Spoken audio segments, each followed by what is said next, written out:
ตอนบ่ายวันที่ 7 เมษายน 2025ได้มีพิธีชาปนกิจศพ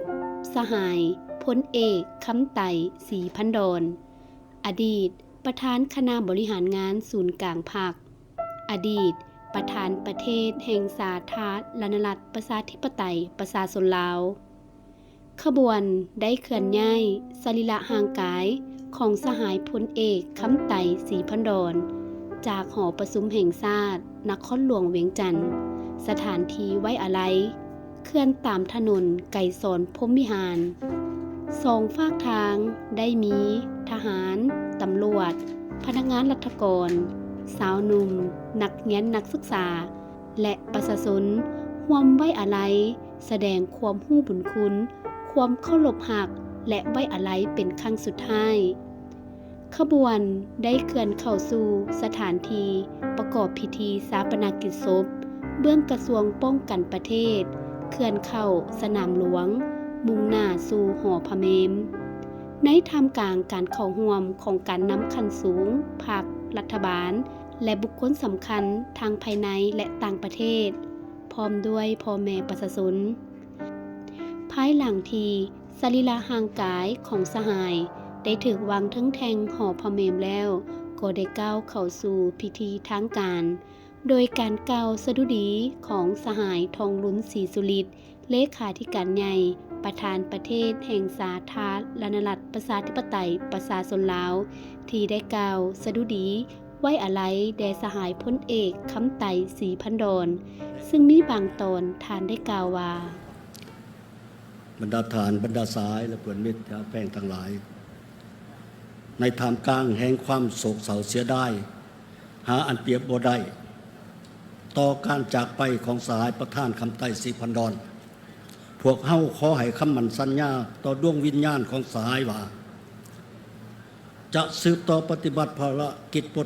ปกปักรักษาและเสริมขยายมากผลของการปฏิวัติที่พวกเฮาญาติมาใดนั่นไว้อย่างมั่นคงและจะสืบต่อเพิ่มทวีความสมัคคีเป็นปึกแผ่นภายในภาคในรัฐและกำลังประกอบอาวุธก็คือความสมัคคีทั่วปวงชนลาวทั้งชาติและสืบต่อพัฒนาประเทศชาติอันแสนหักและหวงแหนของพวกเฮาเฮ็ดให้อุดมการณ์ของพรรคและความมุ่งหวังของประชาชนทั้งชาติก็คือของสหายเองให้ปรากฏผลเป็นจริงพร้อมกันนั้นพวกเฮาก็จะสืบต่อเบิ่งแย่งครอบครัวและสวยเหลือก่อสร้างลูกหลานของสหายให้สืบต่อประกอบส่วนเขาในการปฏิบัติภารกิจปกปักรักษาและพัฒนาประเทศชาติของพวกเขาสืบต่อไปสหายพลเอกคำไต่ศรีพันดรที่อาลัยหักสหายได้จากพวกเขาไปอย่างบ่มีวันกลับคืนมาแต่พรรครัฐและประชาชนลาวทั้งชาติขอจดจำผลงานและคุณงามความดีของสหายที่ได้อุทิศให้แก่ภารกิจปฏิวัติตลอดระยะการเคลื่อนไหวปฏิวัติของสหายใน80กว่าปีที่ผ่านมานั้นสหายได้วางไว้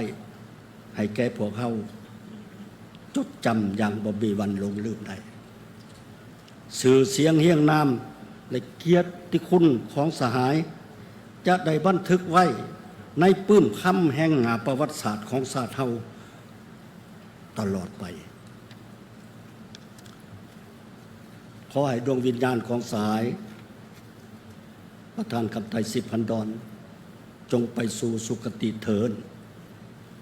พวกเฮาขอไว้อาลัยเป็นครั้งสุดท้ายต่อดวงวิญญาณของสหายต่อการจากไปของสหายอย่างบ่มีวันกลับมาในครั้งนี้ขอเรียนเชิญบรรดาฐานบรรดาสายลุกขึ้น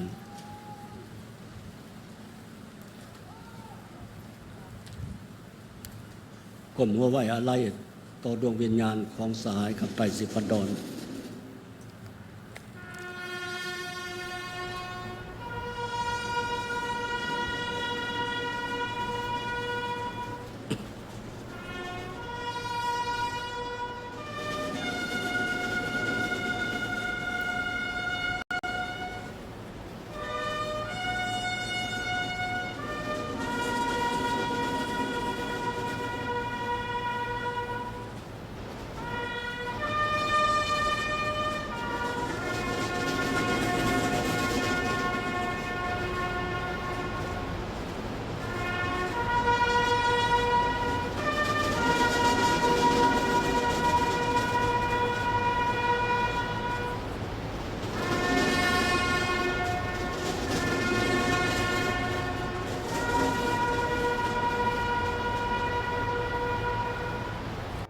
ชิญพัก พิธีชาปนกิจศพได้ถูกจัดขึ้นอย่างสมเกียรติเพื่อไว้อาลัยครั้งสุดท้ายแด่สหายพลเอกคำไต่ศรีพันดร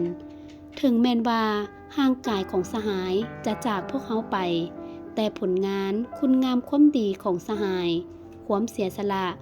มูลเสื้ออันสง่าองอาจของสหาย